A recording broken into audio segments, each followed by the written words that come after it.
And welcome back to Total Sports Coverage. We're here talking Oklahoma and their win over Auburn. Obviously, there's a lot of different conversations being had about that, primarily regarding a few calls. It's going to be like that every weekend in the SEC. Man, you're going to have so many bang-bang games, close games, rather bang-bang calls. You're going to have a lot of these moments, in my opinion. There's been imperfection across college football officiating for a very long time, and the SEC is not excluded, even though it has most of the time has the best teams, the best athletes, coaches, etc. That's not a knock to the Big Ten, just touching base on history over the last couple of decades. The SEC is not excluded from having officials that struggle, man. And yeah, the LSU shirt is back. I gotta support the Daughters volleyball program, brother. Thanks for being here, D. Any other Sooners watching? Yeah, this is the ghost of Texas football. But again, I try to give non-biased takes on all things Oklahoma, A&M, anybody else, even though I do root for the Horns, of course. Let me start with what a football game. I mean, fantastic setting. Auburn and Oklahoma, you don't see them on the football field. So again, with the move to the SEC, these matchups become available. And the last two games, last year on the Plains and this year in Norman at the Palace, I mean, you had two exceptional football games. The way that it ended last year with Auburn and Kip Lewis, the 11-point rally in the fourth quarter, followed up by the controversy of the win Saturday for OU at home versus Hugh Freeze, Jackson Arnold, and Auburn. It's a cool matchup. I'm love that we get to sit here and talk about it. Two very passionate fan bases. They led up to that game with a week's worth of interesting trash talking, and then we had a pretty interesting ball game that played out. But let me just start with I used a headline. Did Oklahoma, cheat essentially to win the game with Auburn? And I think that's silly, but I'm trying to get y'all in here so I could share my opinion. And I do not think that Oklahoma had to cheat to win the football game with Auburn. Start with the big call that everybody is talking about, Isaiah Satania, and the hideout play, the hideout touchdown. To me, it looks like Oklahoma understands the rules. I don't think that they tried to use substitution in a way to be deceptive there. Again, we don't have the full view of the sideline there, but to me, it just looks like a man that went out to the sidelines, lined up with a very, very wide split, and Auburn just lost him. It looked like Auburn was more concerned with Deion Burks there. You can see DJ Durkin on the sideline. He saw it, okay? He's screaming, he's flipping out and trying to get coverage over there. But again, another thing, we'll touch on all of it, but it's not cheating. I mean, what are we doing here? That's cheating, then it's like what was going on in college football recruiting? Like completely two different entities of cheating per se, but you don't have to cheat to beat a team that runs the football the way that Auburn did. You don't have to cheat to beat a team that doesn't can't hit a downfield pass. You overthrow Cam Coleman multiple times. And I mean, this is from a guy that wanted Auburn very, very much to win the football game. I just don't understand, the immediate excuse making. Auburn played a really good damn football game. They played really well on the defensive side. I thought the offense played a little bit better than I anticipated, moved the football a little better than I anticipated, but I definitely did not. I didn't see Auburn winning that game. I thought it was always going to be tough. And them having a 1-point lead in the fourth quarter, what kind of spot? That's the dream spot to be in on the road as a touchdown underdog. And this is after the hideout play. This is after arguments and complaints about wide receivers being held or interfered with. Now, let me say, the pick that we used on the thumbnail, the Cam Coleman, that should have been a pass interference. But Auburn finished with a touchdown on that series anyways. So using that picture over and over and over again, I don't think that it has quite the punch. That maybe Auburn fans or some of Texas fans, A&M fans, whoever is trying to drag Oklahoma's win down a little bit. I don't think it quite has that effect that they wish it did. They scored a touchdown on that drive. Auburn had a lead in the fourth quarter by a point. Does that mean that is a wrong call? or wasn't the wrong call on some of the pass interferences or even the hideout play. No, that they need to have their own argument. You never know how a game plays out after a certain call. But I don't think it was that one sided where it's blatantly obvious. I don't think that the scoop and score was very obvious. That is a very bang bang play. We see these calls all the time on the field.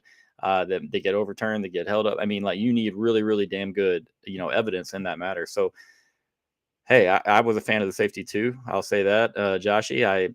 Somebody that had Oklahoma in that game. I took it very, very early in the week when it was at 3.5, and then again at 4.5. But for you guys that waited a little late in the week, late in the game to hop on them, I'm with you. I get it, man. It's bang bang. You can see the wide receiver and his butts on the ground. So it's like, I mean, is it really that bad? Is it really that big of a no call? Like, I get there's a lot of us that wanted to see Auburn win that football game and things go their way, but I can't really agree that it was ass. I mean, it's debatable for sure, but that's a whole other story there. If it's a big deal, that's my thing. It's been a part of the game for a long time. The hideout play has been around. Again, the new substitution rules and whatnot are, you know, that makes it a little bit more difficult to gauge, in my opinion. You have to take out some of the stuff that you can do when you have the substitution rules that we have now. So I get why they take the rule out. It was a part of the game when I've been around for a long time. I've seen people employ that tactic, for a long damn time, especially at the high school level. But I mean, cheating, like Auburn just never looks at the guy. Like they just never look up and look over at the guy. And so, yeah, there is a report from my guys at Inside Texas and Paul Wadlington, and I think he did exactly what he was wanting to do with that piece. I think he riled up Oklahoma. In my opinion, just from the way it reads, it maybe reads a little bit. I think it was meant to be read in a little bit more jest than maybe it was. But I mean, at the same time, run the football better if you're Auburn. Hit Cam Coleman one of the few times he's wide open downfield. You miss him on a double move when there's no one in the world around him. And a lot of people could have thrown that touchdown pass. You could have underthrown him 5 to 7 yards. Still not going to be time for that defensive back to turn around and get all the way back. Yeah, and again, it seems to be the consensus, Austin, is that the fumble is the majority of people's biggest, outcry. Again, I think that one is an incredibly bang bang play. But I mean, is Oklahoma cheating and to try and win that, or were they fortunate of a call that went their way? So big difference in that. I mean, I don't like Oklahoma. It's the only fan base on social media that has wished death upon me and my family and multiple other things. Just for me being me, y'all know who I am on Twitter. And so it's not like I want good for them. I don't want to sit there and watch them win. I have plenty of Sooner friends. So don't get me wrong. But I mean, is Oklahoma cheating to get ahead in football game? You can talk about the coverage stuff. OU for a very, very long time, more than 2 decades, has dared officials to throw PI flags, has dared officials to call holding on their defensive backs. It's the official's job to call it, right? I mean, they toe the line of aggression out there in the secondary. I mean, would you not maybe do the same if you were in that position as a defensive coordinator or a secondary coach? Would you not want to play as close to the rules? If obviously it benefits you to be physical and it benefits you to be sticky and to be hands-on at times. If they don't throw the flags, then like, why are you playing super soft coverage worrying about pass interference? I hope you understand that point. Yeah, they did have so many chances, and that's the big thing, man. You have the amount of chances that you had and things that were not just necessarily, oh, we got a bad break there. Complete a pass down the field.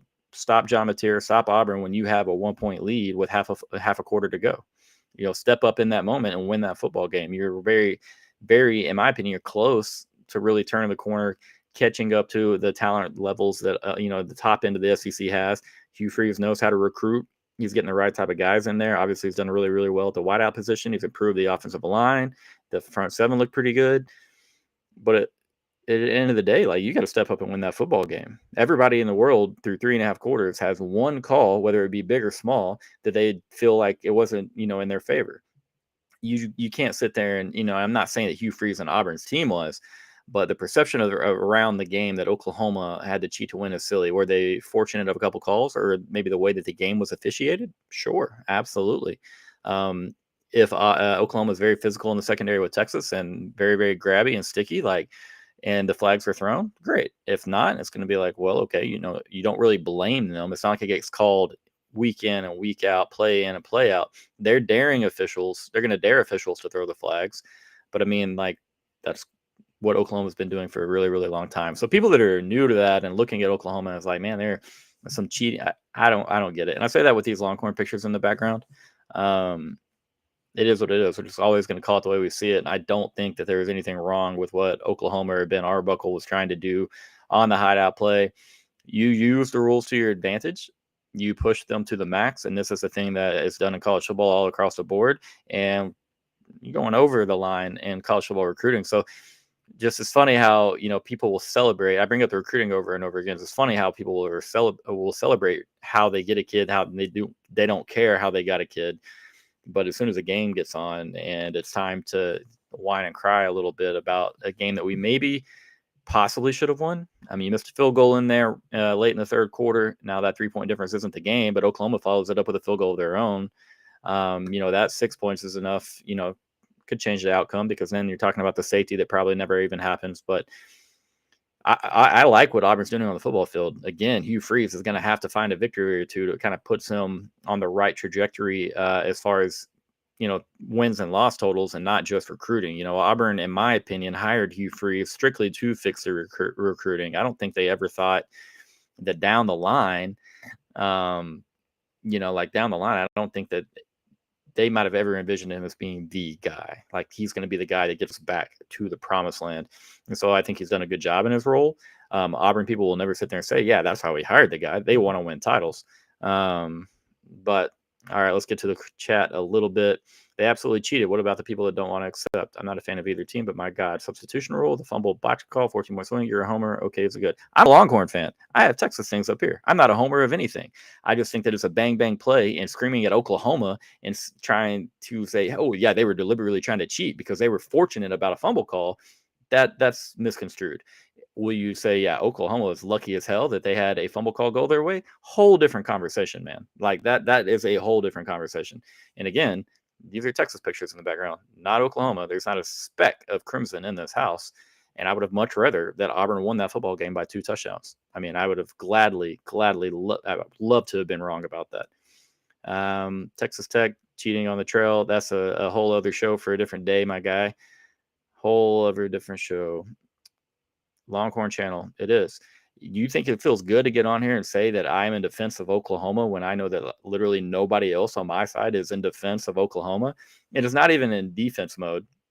It's simply just I don't think it was that big of a deal. Like, it's to where we're talking about it 48 hours later and blowing it up and discrediting a win. And do I think it was like the biggest and best win of the weekend? Like, it was a good win, but I think there were more impressive teams.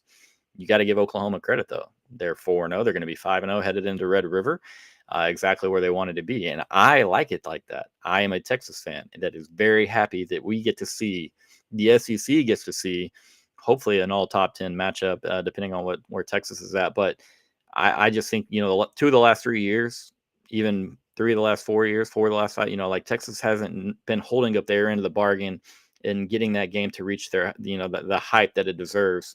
And that's more so throughout the 2010s. Recently, it's been Oklahoma. And so that's my favorite day of the year. I would love for OU, and they're going to show up and being undefeated, being a top 10 team. The reverse fumble call, I mean, what are y'all's thoughts? I mean, like, it's bang bang. To me, it looks like ball is in the hands. Left glute is on the ground. I mean, I can be talked into a lot on that one because it's so bang bang, man. Did he catch it? That's another thing. Good point, D. Oklahoma had 100 penalty yards almost. You know what I mean? Like, let's talk about that. It's not like it was a one-sided officiating affair where they were like, man, we were gonna just absolutely hose these guys from the plains. We're gonna make it as difficult as possible for them to win this game. Like, Oklahoma had a fair share of penalties too. I guarantee you that was a very big point and topic of discussion post game for them and how they get better and move on down the line. Now, does this mean like I'm pretty excited about what I saw from Oklahoma as far as how we'll match up with them in a couple of weeks inside the Cotton Bowl? So don't take this as a sticking my neck out for Oklahoma just because I know how some of y'all think, and I'm already trying to get ahead of that. Stuck with a call in the field, That's kind of how I feel, to be honest. If it's that bang bang, why are we overturning it? I don't, again, I do think they missed a call on the field. It's going to be tough. Again, that's early in the football game. You have no clue how that football game plays out after that. Play calls get different, approaches get different. But again, Auburn did a hell of a job in defending that Oklahoma offense. Auburn left more points and more yards on the table than Oklahoma did. I'll say that. Wasn't super impressed with the Auburn secondary coming into this game. Thought they played really well. Didn't think Oklahoma took advantage. And then I had questions about OU at corner, how they matched up with those wide receivers. And Cam Coleman, even if it's a couple times, guys, I mean, 2 or 3 times running down the field where you're not hit, that can make a big difference in the outcome. So for me, that's the number one reason Auburn loses this game. It's not due to officiating. It's due to the fact that they left points on the field, weren't able to come up with the consistent big plays. I mean, again, referencing the Cam Coleman double move, that is a ball that, and it's not Jackson Arnold slander. It's just a ball that has to be completed. It has to be an easy touchdown in that moment for Auburn to beat an SEC football team on the road when you're not going to have that many opportunities to score. D said he thinks it was a fumble, so we're going with that, Mr. Sooner himself. I thought Oklahoma would win by a couple scores. I really did. I wasn't overly impressed. Obviously, the ground games for both teams were not non-existent, and that's another point. Auburn. You're going to be hanging your hat this year on being a running football team with a pretty solid offensive line, good back. Jackson Arnold gives you the ability to be +1 in the ground game. But I mean, man, what are we doing there? Like, why'd we just stop running the football in the fourth quarter? If Arnold's not hitting shots, and we're not really, the quick stuff wasn't really there because Oklahoma was just swallowing it up time and time again. Like, try running the football a little bit more, because that to me was something a little bit disappointed in from a play caller perspective out of Auburn in that fourth quarter.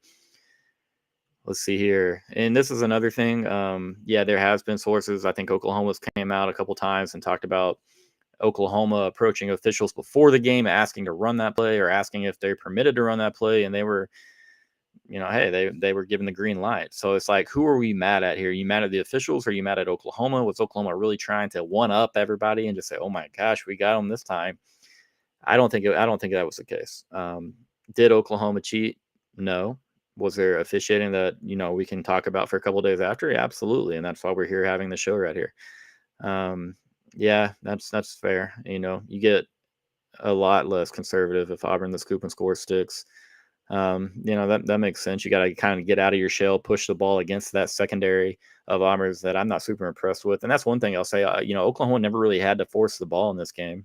So when the Auburn secondary played a pretty clean game, and OU didn't take a lot of those chances, I mean, they didn't really have to. Think about like Ohio State and Texas. Ohio State gets out on us, or gets up out in front on us. Why do they need to push the ball against a pretty damn good secondary for Texas, even though they have a Jeremiah Smith, a Carnell Tate, when, force Texas to move the football? And that's kind of the way it seemed Oklahoma was playing that game, forcing Auburn rather to drive the field, show that they could score the football on offense before that they were ever going to get too much into their passing. You got to think, Oklahoma still has a hell of a schedule coming up. They're only going to show in my opinion, what they have to show to win some of these games on offense, because they do have a really good defense, and maybe they're still a little bit untested in the secondary. And I say that because Jackson Arnold was missing guys, missed a couple of touchdowns, a couple of bunnies. So I still need to see Oklahoma against probably a little better passing attacks before I can give a full, thought process on that secondary. But I do love that we got Horns and Sooners arguing, baby, in the chat, in the comments. It's close. Texas and OU is coming up, man, and it doesn't look exactly the way we thought it looked, but it is damn close. What's the deal with Jaden Knott? I'm going to be honest with you. I never was that high on the acquisition of Jaden Knott from Cal. I never thought that he was going to be a guy that came in and had starter status from the jump. Injuries were a part of the reason that I felt that way. But again, I have questions about DeMarco Murray, about Oklahoma's running back room. It's just been such a far cry from what I grew up watching out of Oklahoma. You always had a couple of feature backs, a couple of power backs, and now we're talking about Tory Blaylock. And so, I just don't think that's what any Sooner fan had coming into the year. It's like, oh yeah, we think Tory's running back one. really, really good talent in Taylor Tatum coming out of high school. It's like, where's that guy been? So, what's the deal with Jaden Knight? I got questions about Jaden. I also have questions about DeMarco Murray, major questions, to be honest with you.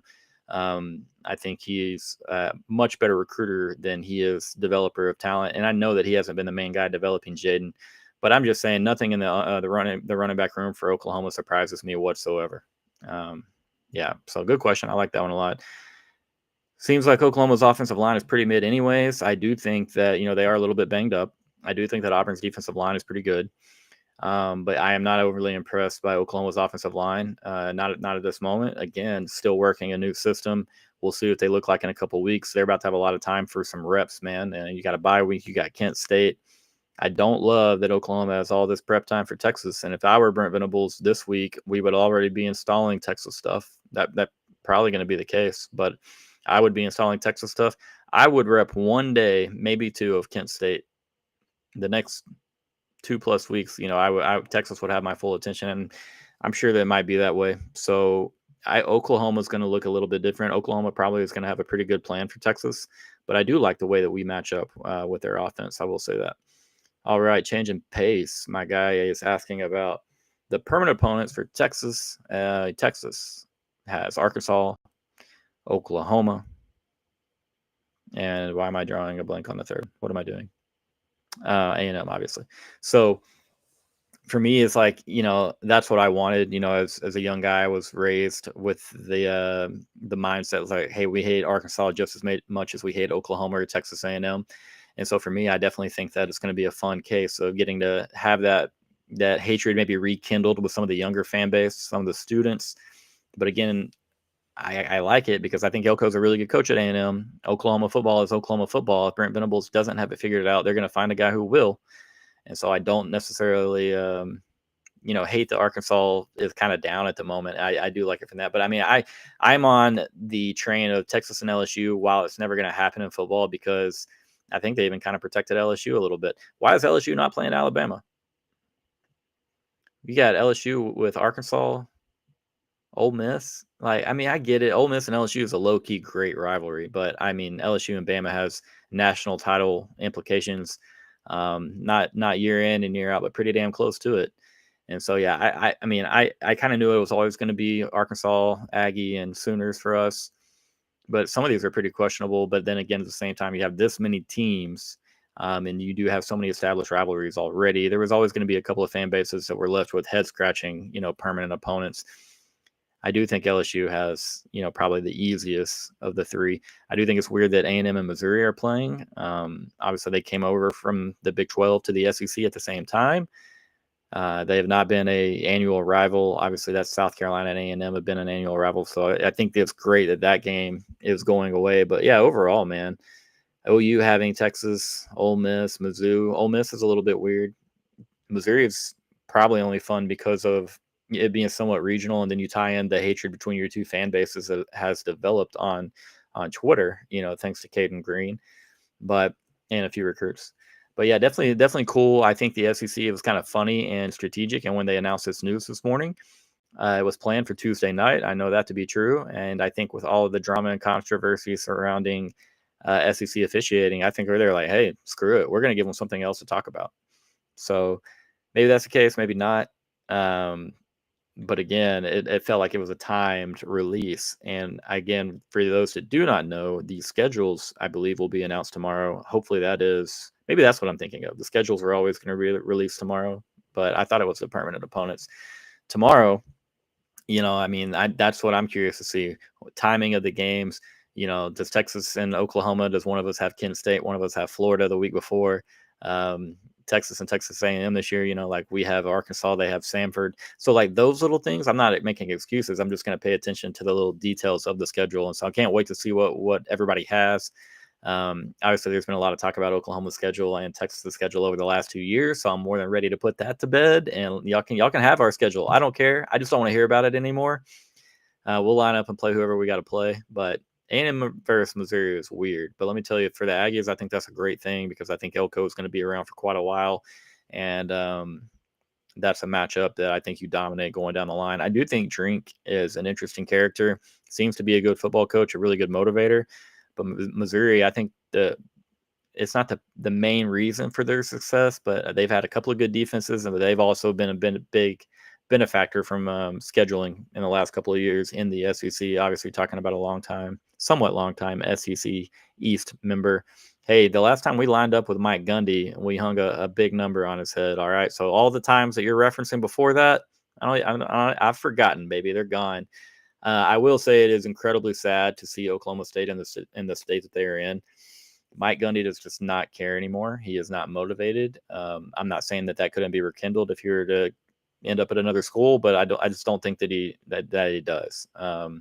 Would be a little surprised to see Mike Gundy in different colors. I love the guy for his loyalty to Stillwater, to the university. Obviously, former quarterback there. Had several opportunities to hit the road, maybe for greener pastures. But I don't think that he genuinely, in the core of his being, I don't think that he ever thought they were greener pastures. I think the SEC move for Texas and Oklahoma was a little bit of a breaking point. It's tied in with the NIL, the transfer portal. I mean, and I love Mike Gundy, one of my probably 7, 8 favorite coaches of all time. But that thing is just dead as a doornail, man. And I hate it for him because the people of Stillwater deserve to watch a quality football team that puts forth max effort, max care, that are using all the resources. And I just think you're in a little bit of a lull right now where they're playing woe is me. They beat Oklahoma in the last Bedlam, and that was enough to kind of get them through this dark times. I hate to see it, man. I really wish Oklahoma State picks it up. Again, I think that T-Boone Pickens Stadium is one of the coolest and most fun venues in college football. I know it's not on the grand scale that a Kyle Field, a DKR, or the Palace, as you guys up there in Norman call it. I agree with you, man. I think he just got fed up of the whole thing. It's just the multitude of it all. Portal, NIL, Texas OU leaving, Texas or OU, and Bedlam being dead. I mean, those are things that he lived for, and a big part of Oklahoma State's culture and DNA. And so them lining up with Texas and lining up with Oklahoma and being able to compete and fight, it's just a tough time, man. I really hope it turns soon, but it's like he deserves to go on his own accord, right? You know what I mean? Unless it gets that bad, they try to push the guy out most likely at some point. But I'm hoping for his sake. I mean, it doesn't come to that. I hope he just walks away and finds that whatever the hell he wants to do, whether it's fishing, bowling, golf, I don't care. Maybe he wants to pick up pickleball. It's a popular thing right now. Love Mike Gundy. Hate the pokes are down. Hopefully it turns. But yeah, as far as this game, guys, congrats to Oklahoma. I wanted you to lose. But I mean, just pointing fingers and playing the blame game, it's like, okay, SEC officiating may be as incompetent as it was in the Big 12. So let's just talk about that. All right. Officiating wasn't perfect, but was like Oklahoma. Did they have a grand scheme, a big blueprint? Like, oh, we're going to go out there and hose these guys. Don't think it was the case. I think that it was just a matchup that they took advantage of. Jackson Arnold didn't hit a couple guys. That to me is the difference in the football game. Take advantage of your opportunities. Auburn didn't do that. Appreciate y'all in the chat tonight. It was fun. Sooners, Longhorns, Aggies, had a little bit of everything. But most importantly, guys, y'all go enjoy the rest of your Monday night. We'll all talk soon. I'm talking Longhorns, 8:30 in the morning. I don't think we have a show until then, but go like the video, subscribe to Total Cover Sports.